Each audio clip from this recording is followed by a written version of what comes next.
city you consider as home is never so attractive as when you return to it after long and difficult times in other parts of the world. My name is Dr. John Watson. I had served and been wounded in the more remote regions of Afghanistan and had been discharged from the army with specific instructions to rest. The sight of London again was already working its soothing tonic. As I rode through the familiar streets, I never suspected that a chance introduction would lead me into the most amazing adventure of my entire life. Hi, Stanford. Watson, old man. Hello, how have you been? It's good to see you. Not as well as you, obviously. You look great, old man. Heard you were wounded.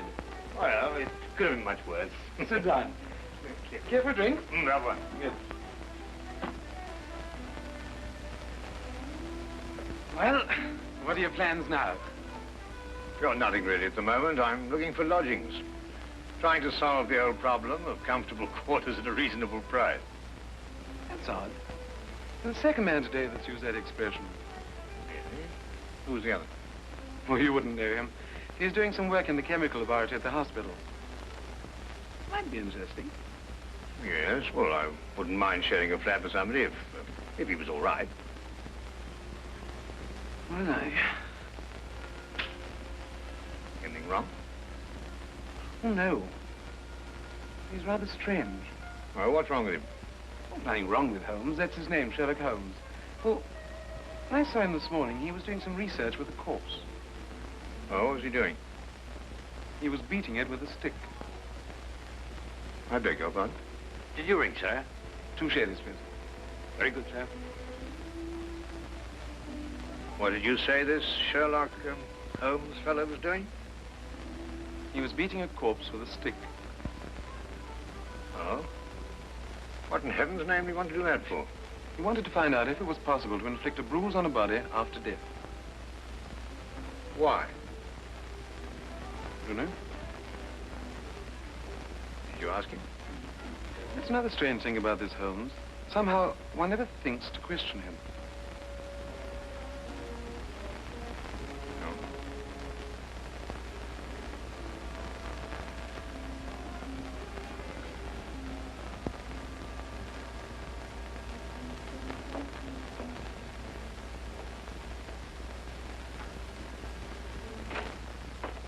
It works. It really works. You realize you've just entered the greatest chapter in the history of forensic medicine. You're Dr. Watson. Yes, I am. What works? A foolproof test for hemoglobin. You realize what this means, of course. No, I don't. You must be Sherlock Holmes. It will create a revolution in criminal investigation. Yes, I'm Holmes. How did you know I was Watson? Because you've just come back from Afghanistan. How do you do? How you do? How did you know I'd just come back from Afghanistan? Well, it's written all over you. The problem has generally been that a man is suspected of a crime months after the crime is committed. Then when they find bloodstains on objects of clothing, they can't be sure if it's blood, mud, or rust stains. But this solves the whole thing, of course. Oh, of course. Of course. Stanford told me you're looking for someone to share a flat you'd found. You know, if this test had been in existence a year ago, it would have meant that von Bishop of Frankfurt would most certainly have been hung. And that goes for Mason of Bradford, Muller, and O'Fay, naturally. Naturally. Who are these people? Did you know, I'm delighted to meet you, Watson. I think you'll like the flat. It's in Baker Street, by the way. Oh, we could pop round this afternoon and have a look at it if you care. Yes. Oh, yes, rather. I'd like that. Good. Did you mind if I play the violin? No, go right ahead. No, I don't mean now. I mean when we're sharing the flat. Oh, no, of course not. I like a bit of good music. Oh, good. I'm not very good. Oh. Tell me, Holmes. Yes. How did you know I just got back from Afghanistan?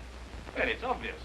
Now, that's what you said before. It isn't a bit obvious. You're a doctor, that much we know. Huh? But with the air of a military man, therefore an army doctor. You've acquired a sunburn. I know it's not your natural color because your wrists are white. Your eyes tell me that you've recently been ill. I'd say some sort of tropical fever. You use your left arm stiffly as though you'd sustained a wound. Now the problem becomes, where would an army doctor have contracted a fever, sustained a wound? The answer, my dear Watson, is in the present campaign in Afghanistan, naturally. Naturally. Of course, it's obvious. Naturally. We examined the rooms at 221B Baker Street that afternoon and promptly moved in on the following day. I had, at this point, known Sherlock Holmes for only 24 hours. But the man's fantastic powers of perception, coupled with the almost unpredictable personality I'd ever encountered, kept me in a state of constant surprise when I wasn't being shocked. It was unbelievable, the things he knew and the things he didn't know. Now, really, my dear Holmes, you mean to tell me you didn't know that the Earth moved round the sun? Really? But every school child knows that. Well, now I know it, too. And I shall promptly proceed to forget it. But why? Yes. Why? Why should I remember it? Well, because it's a natural phenomenon. Well, is it important? Does it affect us? If you told me the Earth went round the moon, would it make any possible difference to our way of life? Well, if you put it that way, no. Then it's useless information, and I shall do my best to forget it. I advise you to do the same. At times, I thought the man was joking and simply having a bit of fun at my expense. But I soon learned that he was in dead earnest.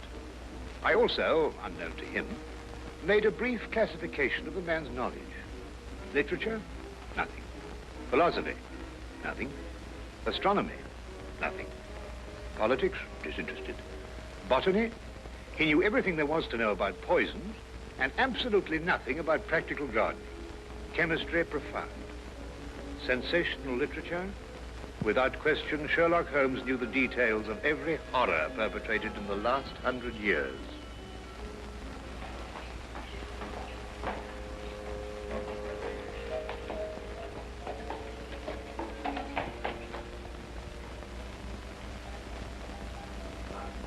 I believe we have a visitor. Really? Who's coming here? I believe so. I would also say he's a retired sergeant of Marines. Oh, you know the man? I've never clapped eyes on him before in my life. Well, in that case, that's one of the wildest statements I ever heard. How can you possibly guess he's a retired sergeant of Marines? You've never seen him. A guess, my dear Watson. A calculated deduction. Yes, he is coming up here. Do you mind if I ask you his profession? Oh, by all means. Now, where did I put my violin case? Hmm? Oh, it's over here. There you are. Ah, my old friend. Come in. Excuse me, gentlemen. I have a message here from Mr. Sherlock Holmes. Thank you.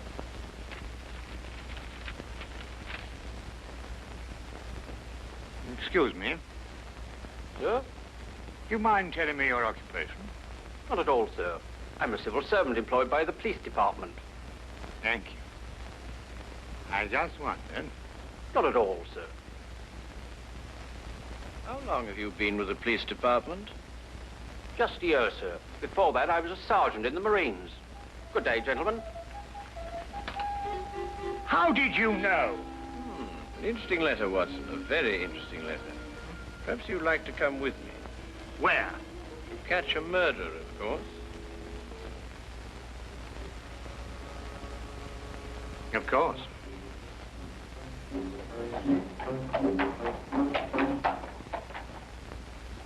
How did you know that that man was an ex-sergeant of Marines? Who? A messenger from the police. Oh, yes, the retired sergeant of Marines. That's what I said. Well, there's nothing mysterious about such observations, my dear Watson, but unfortunately, when explained, they lose their romantic order of mystery. My decision was based on observation and logical deduction. The man had a large anchor tattooed on the back of his hand. This was visible from our window. I admit I didn't notice it at the time, but since you mention it, I think there was an anchor. Oh, there was indeed. He also wore regulation sideburns and had a slight nautical roll. Thus, I judged him a Marine. Oh, guess, I grant you, but only a refinement of guesses one makes every day. Don't be so disgruntled, Watson. Test your own powers of observation. We are entering the perfect situation. No? What are we entering? A house that holds a murdered man.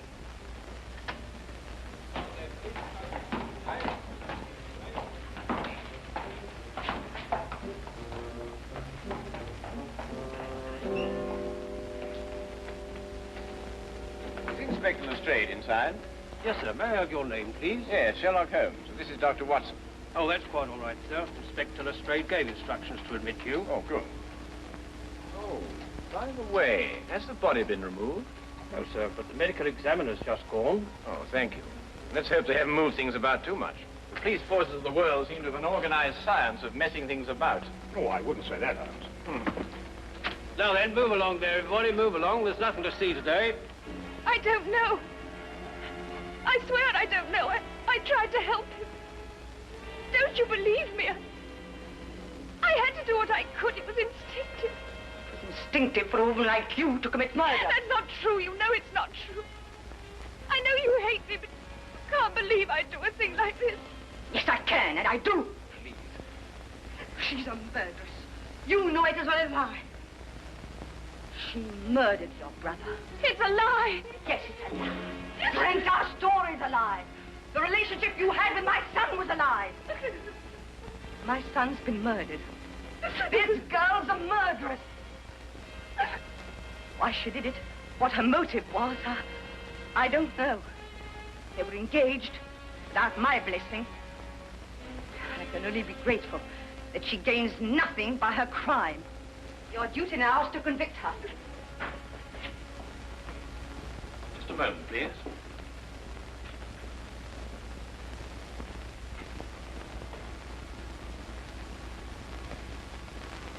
Notice the angle of incision, Watson.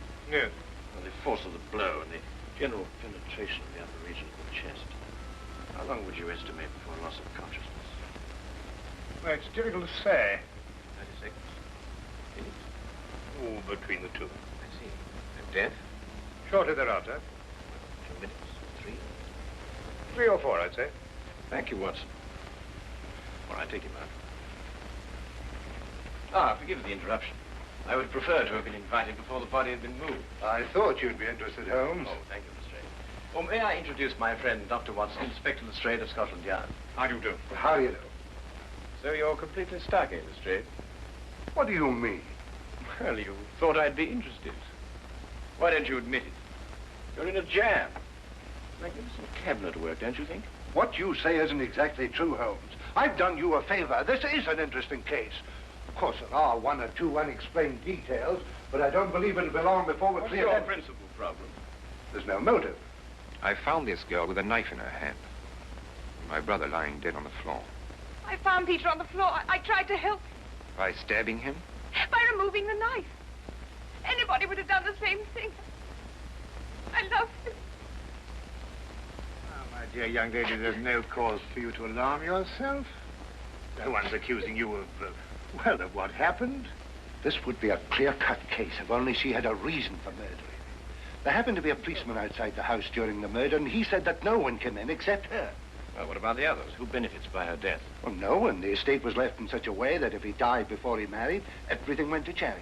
My dear Inspector Lestrade, he didn't die before he married. This young lady and the man whose body was carried out of here have been married for at least a week. In the event of his death, I imagine everything passes to her.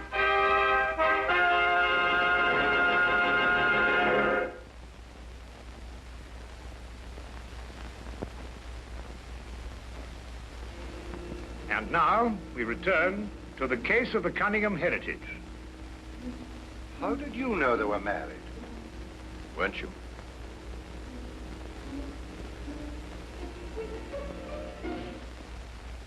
Yes, a week ago. Then you do benefit by my brother's death. You're his heir.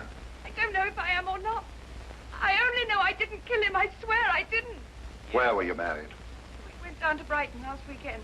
Well, why didn't Peter say anything about it? I don't know. He asked me not to say anything, so of course I didn't.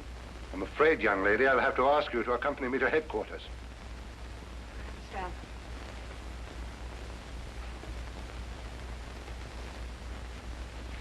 Excuse me, Inspector. I think I should tell my mother. Oh, yes, of course. Tell me, Holmes, how did you know they were married? Well, the man's hands had the remains of a sunburn and the fading marks of a narrow ring, but not as yet that indentation of the finger a ring generally leaves. A weekend in the sun at Brighton explains the whole thing perfectly. I didn't notice these things. Yes, I know. The young lady's hands were also sunburned, and to the same degree. Then the case is solved. Yes, it would appear so, wouldn't it? What are you looking for? Do you see that? What? Here, use this. Why, that's only the cut in the carpet. Yes, but it's a fresh one. Yes, but what does it mean? That's a good question. You can stop looking for clues now, Holmes. Ah, you solved the case then. Completely. Oh, splendid. Seems this girl had a record. 9 months in the woman's prison in Holloway, from the 21st of February, 1892, to the 21st of November, 1892. She was employed as a governess and convicted for stealing £300 from her employer. It's quite true. I knew you'd find out sometime. I made a mistake 5 years ago, but I paid for it. But Peter knew all about it before we were married. I never tried to hide it from him. You didn't know what else you had in mind. I had nothing else in mind except that I loved him. I'm afraid I must ask you to go with the office on this. Rather, madam.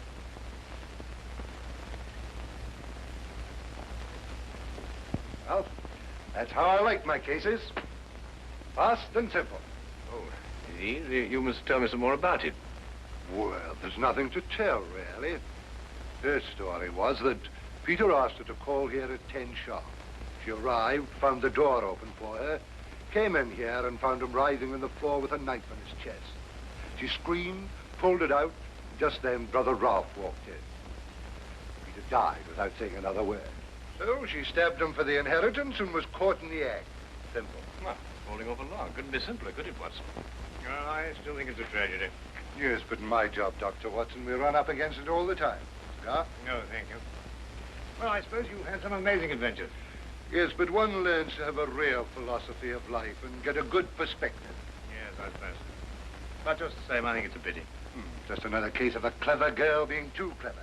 The clever girl who intended to murder her husband, he certainly chose the most stupid possible way to commit the crime. What was that? Well, what's this? Checkbook. Oh, amazing deduction, Lestrade. Look. So Peter Cunningham drew a check for £1,000. 6 weeks ago, and 5 weeks ago, and 4, and 3, and 2, and that's all. Well? They're drawn to cash. Well, I don't get your point. He was a very rich man. Well, it's a great deal of cash. It was his own money. I suppose he could do what he liked with it. You may have hit the proverbial nail, Lestrade. Now, look here, Holmes. You're trying to start something that just doesn't exist. So, do you think so? I have a great deal of respect for your opinion, Holmes. But your trouble is that you can't leave things alone. If there isn't a mystery, you have to make one, or you're not happy. You're right, I'm not happy. There are marks on the carpet indicating a struggle. The man whose body was carried out of here was over 6 feet in height. If he had struggled with the girl who had left here, I don't think he'd have lost. She surprised him. Oh, but he was expecting her. That's her story. I'd say she sneaked up on him. What, had stabbed him in the chest? How do you sneak up on someone and stab him in the chest, Lestrade? Now, look here, Holmes. You're trying to start something, and I just won't stand for it. That girl's a jailbird, and she's guilty, and she's going to hang. And that's the end of the case. I see Inspector Lestrade is up to his usual mental gymnastics, trying to hammer square pegs into round holes. Well, Lord, it's been a great pleasure meeting you, Inspector. I warn you to keep away from that man, Holmes, or you'll be insane in less than a week.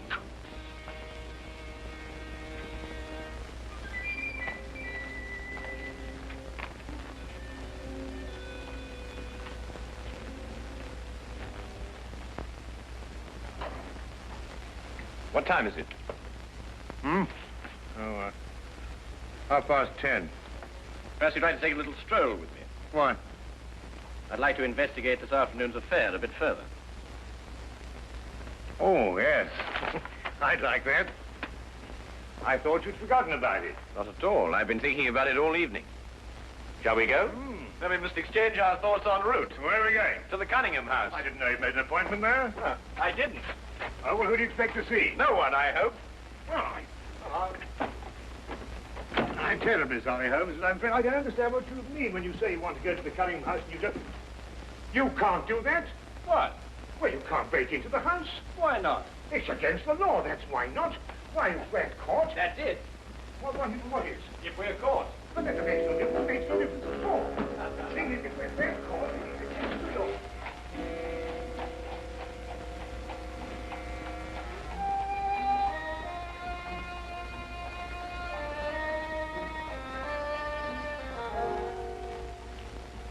quickly now. But look, Holmes, we can't... Shh, come on.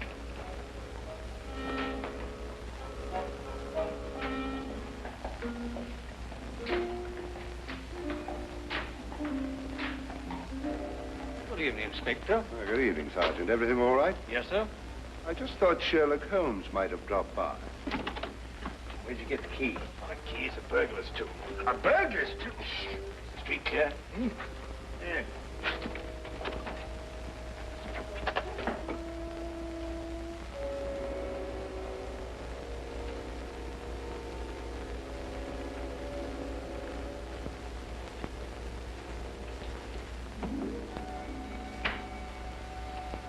How do you know he's out? Because I had a spy watching the house. Go through that cabinet. What am I looking for? Well, papers, bank statements, anything to indicate passage of money from Peter Cunningham's account. Go on.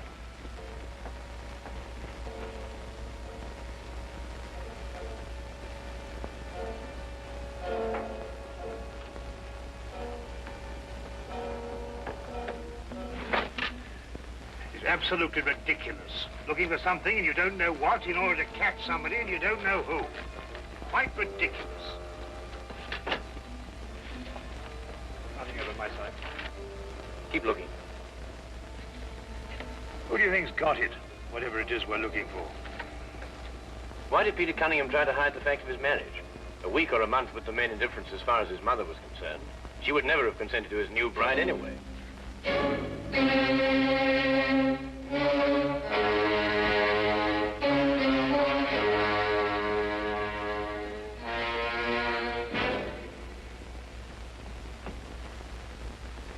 He married her to prove to me that my blackmail wouldn't stop him. And then he withheld the fact in order to give me 1 week to clear out of the country before he exposed me. The money he paid you went to buying up your promissory notes. I was being pressed, Mr. Holmes. My brother's engagement to a jailbird gave me a perfect opportunity to extract a little money from him. In fact, if he hadn't been such a bullhead, it would have gone on for quite some time. The jailbird, as you put it, makes the perfect murder suspect. Perfect, Mr. Holmes. And you and Dr. Watson make perfect burglary suspects.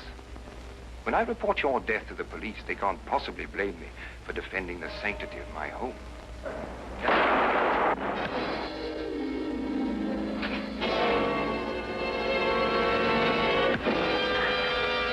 Well done, Watson. Oh, I could have done a bit better, only it was my bad shoulder. Quite all right, Watson. Think no more about it. So that's our murderer. Yes, the only possible one, of course. Only a man could have struck that blow. Peter died, as you say, within 3 or 4 minutes. And there was a bobby outside the whole time. Yes. Crystal clear. No, it's completely obvious. Well, what do we do now? What's going on here? Who fired that shot? We will sit with the good inspector, and with the aid of our evidence, a bit of logic, and a few simple diagrams, we will endeavor to convince him that night follows day and that 1 and 1 inevitably makes 2. How did you two get in here anyway? Now, Inspector, calm yourself, calm yourself. Come, sit down. Now, there's a good fellow. Sit right here. Now, you see, we have a great deal to talk about.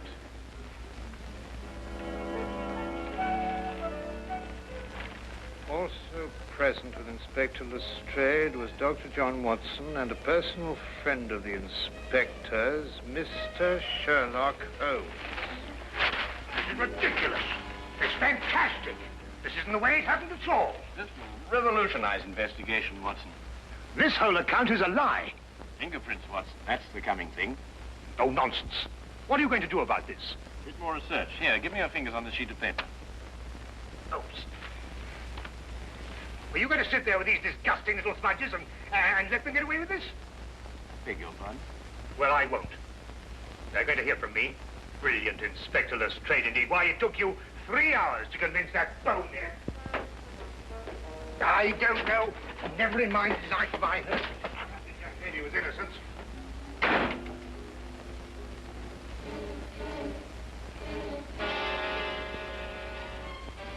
Oh. I wonder if he got more than a shoulder wound in Afghanistan. Oh.